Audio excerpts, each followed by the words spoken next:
Imagine waking up to a thick haze that covers the sky, with the sun turned into an orange glow and ash falling like snow across the city. It's not from some science fiction movie. It's Los Angeles, gripped in growing wildfires. The world witnessed one of the dangerous and horrific flames that affected thousands of acres, families, homes destroyed, and dreams reduced to ashes. What happened in Los Angeles? Who is to blame for such a disaster? Let's dive deep into the truth behind the wildfires and people's tales of fury from nature, negligence on human part, and systemic failures. Los Angeles, the land of glitz and glamour, became a nightmare when the wildfires erupted overnight.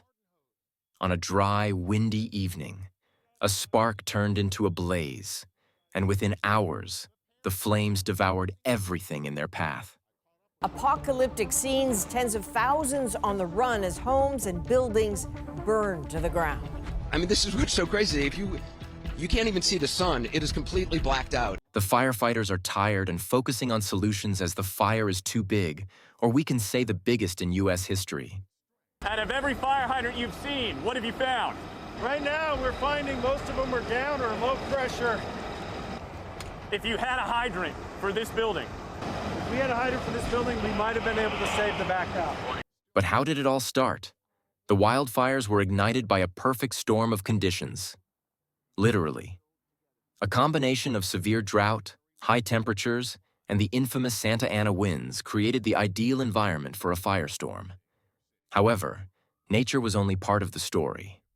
Faulty power lines, illegal campfires, and even suspected arson were reported to have contributed to the chaos. One spark, whether from a downed power line or a reckless matchstick, was all it took to ignite a disaster of unprecedented scale. Investigators are now focusing on whether the fires were intentionally set or caused by utility lines, though there is no official confirmation of arson or utility involvement at this time.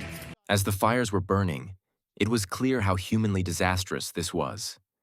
Thousands of residents were forced to flee their homes, many of whom had nothing but the clothes on their backs. Families huddled in evacuation centers, clutching their loved ones and wondering if they'd ever see their homes again.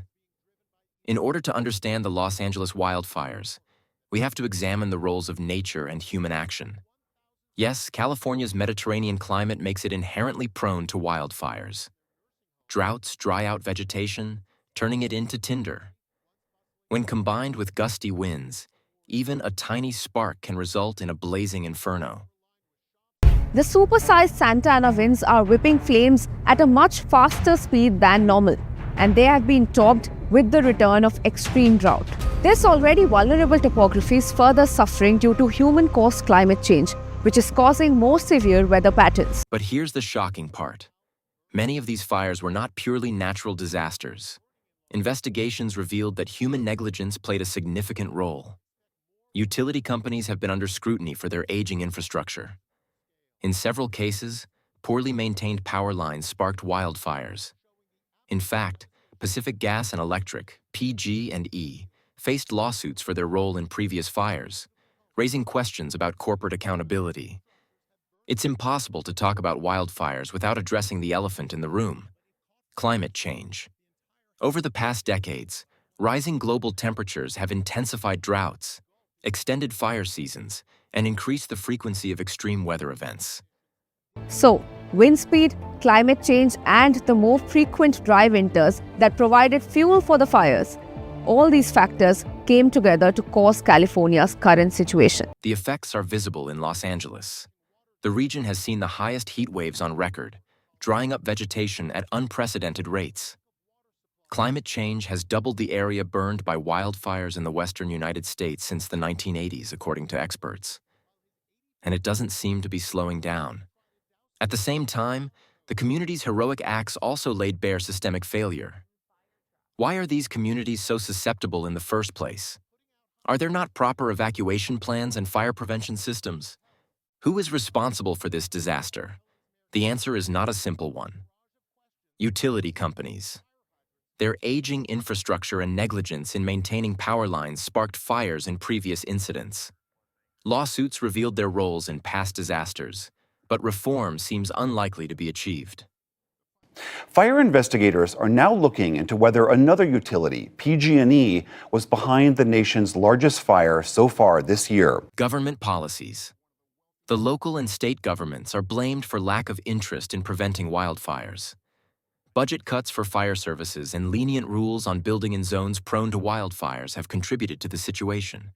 I think that Gavin is largely incompetent, and I think the mayor is largely incompetent, and probably both of them are just stone cold incompetent. What they've done is terrible.